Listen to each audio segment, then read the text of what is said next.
धौलपुर हिंदुस्तान के राजस्थान के उत्तर पूर्व में बसा एक जिला। 2001 के आंकड़ों पर नजर डालें तो धौलपुर की कुल जनसंख्या 9,83,258 है और ज्यादातर आबादी ग्रामीण क्षेत्र में निवास करती है।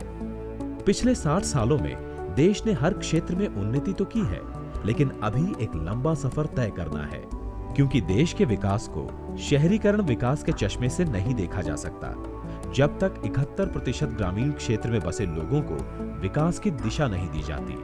आज भी देश में एक बड़ी तादाद में लोग अंधकार में जीवन यापन कर रहे हैं। जरूरत है उनकी चौखट तक रोशनी लाने की, नाउम्मीद हो चुके लोगों को आशा की किरण दिखाने की, मुरझाए चेहरों पर मुस्कुराहट और खुशहाली लाने की। और धौलपुर जिले के ग्रामीण क्षेत्र में बसी ये आबादी भी उम्मीद की आस में थी, जिससे इनके जीवन में भी परिवर्तन आ सके।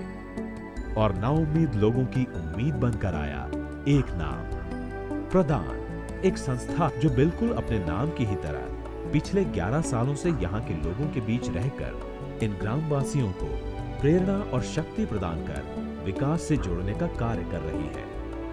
प्रदान, जिसका लक्ष्य धौलपुर के बारी ब्लॉक और बेसरी में गरीब महिलाओं का समूह बनाकर उनको आजीविका से जोड़ते हुए सरकारी योजनाओं की जानकारी देकर उनको इन योजनाओं का लाभ दिलवाने का कार्य कर रही है, जिसके तहत अब तक 700 स्वयं सहायता समूहों का गठन किया जा चुका है। स्वयं सहायता समूह, जिसमें समूह की महिलाएं हर सप्ताह बैठक कर अल्प बचत करती हैं। बचत की राशि सभी महिलाओं के लिए एक समान होती है। इस बचत में से समूह की महिलाएं आपस में लेन देन करती हैं। राम राम बहन जी। लेन देन का सही रिकॉर्ड रखने के लिए समूह में एक मुंशी होता है, जो खाता और समूह के सदस्यों की पासबुक में लेन देन का ब्यौरा रखता है। समूह की बैठक शुरू होती है हाजिरी से, नगीना, केसंती, सिया, और फिर पहले से ही जमा रकम गिनकर समूह के सदस्यों को बताया जाता है। पिछली बार की अपनी जरूरत पूरी है, अब अपने आज से बचत शुरू कर दो। और फिर साप्ताहिक बचत राशि जमा की जाती है। जिस सदस्य ने पहले से कर्ज लिया हुआ होता है, वो अपने ब्याज की राशि मुंशी के पास जमा करा देता है। जिस भी महिला को कर्जा चाहिए होता है, वो अपनी जरूरत समूह के सामने रखती है और समूह उस महिला की जरूरत पर गौर करते हुए निर्णय लेती है कि किस महिला को कर्ज दिया जाए। फिर जब सारा लेन देन कर लिया जाता है, तब बची हुई रकम गिनकर और सभी मौजूद सदस्यों के सामने लॉकर में रख दी जाती है। इन सब का सही हिसाब मुंशी खाते में लिख देता है और समूह की सहमति से अगली साप्ताहिक बैठक की तिथि पक्की कर दी जाती है। ये सब कार्य समूह के सदस्यों के सामने ही होता है, ताकि समूह में विश्वास बना रहे। भले ही ये बचत की राशि हमें और आपको छोटी लगे, पर इन गरीब महिलाओं के लिए ये छोटी छोटी बचत निर्भरता से आजादी है। आज ये महिलाएं खुश हैं, ये किसी पर निर्भर नहीं है। इन्हें अपनी छोटी छोटी इच्छाओं को अब मारना नहीं पड़ता और न ही अपने पति का मुंह देखना पड़ता है। और इस अल्प बचत के जरिए ये अपने परिवार की जरूरतें पूरी करती हैं। इन स्वयं सहायता समूहों की सफलता की कहानी पर विराम यहीं नहीं लगता। पिछले वर्ष इन समूहों ने मिलकर 67 लाख की बचत राशि दर्ज कराई, जो अपने आप में किसी सफलता से कम नहीं है। आज ये महिलाएं जागरूक हैं, सशक्त हैं, एक मजबूत ढाल हैं, अपने लिए और अपने परिवार के लिए भी।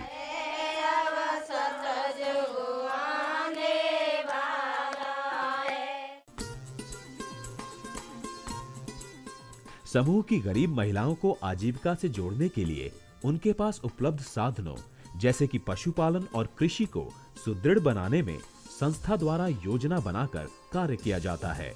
इस योजना के अंतर्गत ग्रामीण क्षेत्रों में पशुपालन में आने वाली समस्याएं जैसे पशु में होने वाली बीमारियों के प्रति जागरूकता लाना और समय से पशुओं का इलाज करवाना और पशुओं का टीकाकरण, ग्रामीण क्षेत्रों में पशुपालन में बांझपन की समस्या एवं पशु शिशु मृत्यु दर को कम करने के लिए पशुओं को उचित मात्रा में पोषक आहार एवं रखरखाव के लिए भी जागरूक किया जाता है। इसके लिए गांव-गांव में पशु शिविर संस्था द्वारा लगाए जाते हैं। साथ ही गांव के उन्नत पशुपालक को चुनकर उनको प्रेरक के रूप में प्रशिक्षण देकर तैयार भी किया जाता है। पहले गांव में काम खेती बाड़ी काम करते थे, फिर प्रधान संस्था आई थी तो पैरावेट की ट्रेनिंग दिलवाई थी 15 दिन की। तो उसमें हमको टीकाकरण वैक्सीन करवाते थे।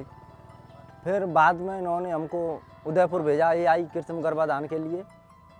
तो वहाँ पे हमको 4 माह की ट्रेनिंग थी। तो फिर वहाँ से ट्रेनिंग करके ना AI PD और प्राथमिक उपचार शुरुआत की। तो आसपास के गांव में इनमें जा के बहुत सारी जानकारी हुई और आज पशुओं को देखभाल के लिए भी गांव वालों को भी बहुत सुविधा है। समय समय पर ये ट्रेनिंग भी लेते रहे और इनकी मदद से आज 4,000 रुपये मंथली कमा लेते हैं। ये प्रशिक्षण 4 से 20 दिन की अवधि का होता है जो संस्था ISA के द्वारा गांव में जाकर देती है। इसी के साथ पशु के पेट के कीड़ों को मारने वाली दवाई भी संस्था ग्रामीण महिलाओं को मुफ्त मुहैया करवाती है, जिससे महिलाएं अपने पशुओं को स्वस्थ रख सकें और साथ ही जो परिवार पशुओं को रख दूध की आमदनी पर निर्भर हैं, ऐसी गरीब महिलाओं के परिवारों को दूध की सही कीमत मिल सके। इसके लिए संस्था ने गांव में दूध उत्पादन समितियों का निर्माण कर दूध की खरीद की व्यवस्था करवाई है और दूध की फेट के अनुसार दूध का वाजिब दाम यानी 22 से 23 रुपए लीटर की दर से लिया जाता है, जबकि पहले गांव के दूधिया 14 से 15 रुपए की दर से दूध लेते थे, जिससे इन महिलाओं को नुकसान उठाना पड़ता था। आज इन महिलाओं को एक मजबूती मिली है, जीवन की सही दिशा मिली है। 2 साल पीछे प्रधान के सहयोग से हमें सेंटर मिला तब दूधिया हमारा दूध 10 रुपया लीटर लेते थे। तो हमको उसमें बहुत घाटा जाता था। अपनी भैंसों की अपने बच्चों का पालन अच्छी तरह नहीं कर पाते थे। जब यह प्रधान से सहयोग मिला, हमें सेंटर मिला, तो हमारा दूध आज 25 रुपये और 20 रुपये लीटर जा रहा है। तो अब हमें काफ़ी मदद मिली, तो हमारा उसमें बदलाव भी हो गया। जो हमारी पहले स्थिति थी वो आज नहीं रही है। आज हमारी स्थिति बहुत बदल चुकी है। पहले तो हमारी स्थिति इतनी ख़राब थी कि अपने बच्चों को अच्छे से पढ़ा नहीं सकते थे, ना अपना घर का खर्च सही तरीके से चला सकते थे। आज तो पहले तो हमें ये स्थिति थी कि झोपड़ी में रहते थे। आज तो हमने कुछ ऐसा ही है तो दूध का सेंटर के लिए एक कमरा बना लिया, अपने रहने के लिए कमरा बना लिया और अपनी अच्छी स्थिति में रह रही है। अच्छा रहन सहन भी हो चुका है। तो हम सब बहनों को यही समझाते हैं, कोई दूधिया के स्तर पर मन चलो, जो चाहो सेंटर खोलो अपना और सेंटर पर दूध डालो, तो आपको बहुत अच्छा सहयोग मिलेगा। अपने पैरों पे खड़े हो। आज हम अपने पैरों पे खड़े हैं, अपने बच्चों को, अपने समाज को अच्छी तरह ले जा रहे हैं, जिससे गांव में एक रोजगार तो बढ़ा ही है, साथ ही गरीब महिलाओं को अपने हक का पैसा भी मिलता है और अपना रोजगार बढ़ाने का एक और साधन भी। धौलपुर की ज्यादातर आबादी खेतीबाड़ी से जुड़ी है। कृषि क्षेत्र उपलब्ध होने के बावजूद ग्रामीण परिवार अपने परिवार का भरण पोषण ठीक से नहीं कर पाते। कारण एक ही है, ग्रामीणों को कृषि की सही जानकारी ना होना। इसके लिए संस्था ने गांव के ही उन्नत किसानों को चुनकर गांव के लिए ही कृषि सहयोगी के रूप में तैयार किया, जो कि गांव में ही रहकर बाकी गांव वालों को कृषि के बारे में जानकारी देते हैं। प्रधान संस्था द्वारा बनाए ग्रुपों से कुछ बहनजियों ने चुनाव किया कि इसको प्रधान संस्था से जुड़वाया जाए।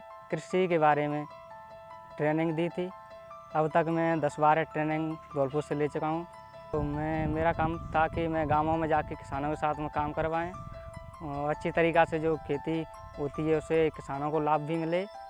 जो साधारण खेती करते हैं वो तो अलग तरीका है, जो धौलपुर से बताया था उसका तरीके से करवाएं। किसानों ने श्री विधि से गेहूँ की खेती की है, तो समूह में जाके हमने बताया कि ऐसे ऐसे धौलपुर जो श्री विधि से खेती की जाती है उसमें क्या क्या लाभ होते हैं, तो कि एक कम लागत पर अधिक पैदावार हो सके।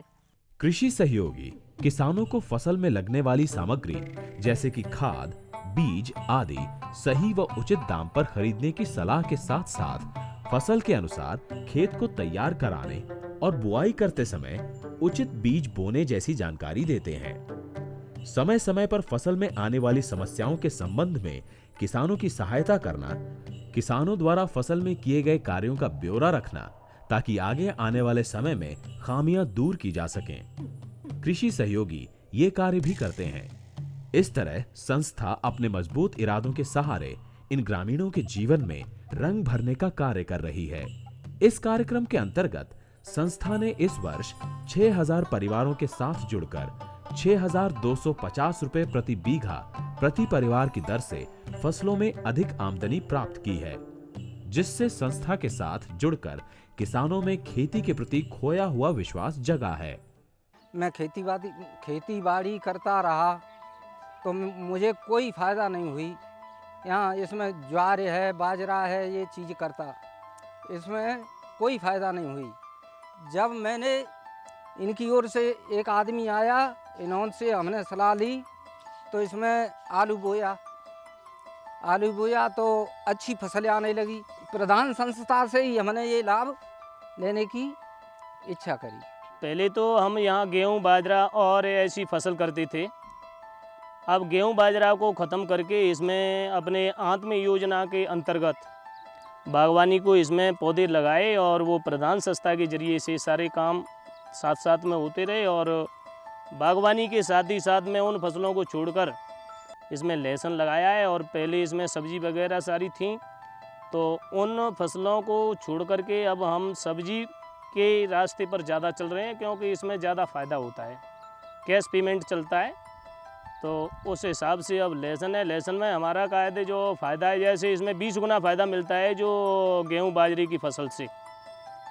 कि गेहूँ बाजरा हमारा चलता है 1000 रुपये कुंटल, हमारा लहसुन 2000 रुपये कुंटल से कभी कम नहीं होता। और इसी हिसाब से हमारा जो प्रोडक्शन फल में आता है तो फल 1000 रुपये कुंटल से कम नहीं मिलता है। और एक खेत में, जैसे ये 1 बीघा का खेत में 100 पेड़ हैं, इसमें अमूमन इसमें 1 लाख रुपये का प्रोडक्शन मिलेगा 100 पेड़ों से।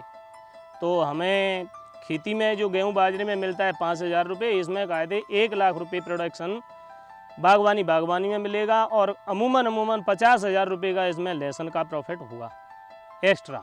ज़्यादा से ज़्यादा मुझे फ़ायदा मिले उसी काम को मैं कर रहा हूँ और अपने किसानों से जुड़ा हूँ, उनको भी उन्हीं तरीक़ों को बता रहा हूँ जो कि ज़्यादा से ज़्यादा उन्हें प्रोडक्शन मिले और फ़ायदा की ओर जाएं।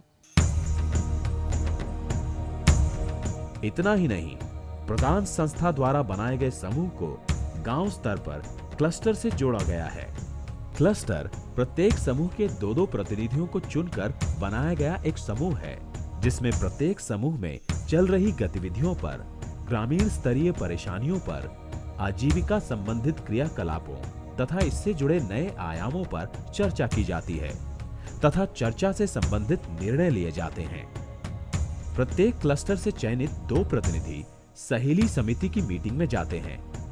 सहेली समिति सभी स्वयं सहायता समूहों के सदस्यों द्वारा बनाया गया एक संगठन है। सहेली समिति धौलपुर की स्थापना 2010 में हुई थी। इसका पंजीकरण राजस्थान संस्था पंजीकरण अधिनियम 1958 के तहत हुआ है। ये गरीब महिलाओं के विकास संगठनों का जिला स्तरीय मंच है, जो ग्रामीण गरीब महिलाओं के विकास के क्षेत्र में उनकी जीवन शैली को उन्नत करने में रुचि रखता है। प्रधान द्वारा संचालित सभी गतिविधियों का सहेली समिति अप्रत्यक्ष रूप से संचालन कर रही है। आज इन महिलाओं के जीवन को एक नया आयाम मिला है, जीने की एक राह मिली है और इसका श्रेय जाता है प्रधान को, जिसने बेरंग हो चुके ग्रामीणों के जीवन में रंग भरने का कार्य किया है। ये तो बस एक नई सुबह का आगाज है, अभी तो दूर तक जाना है।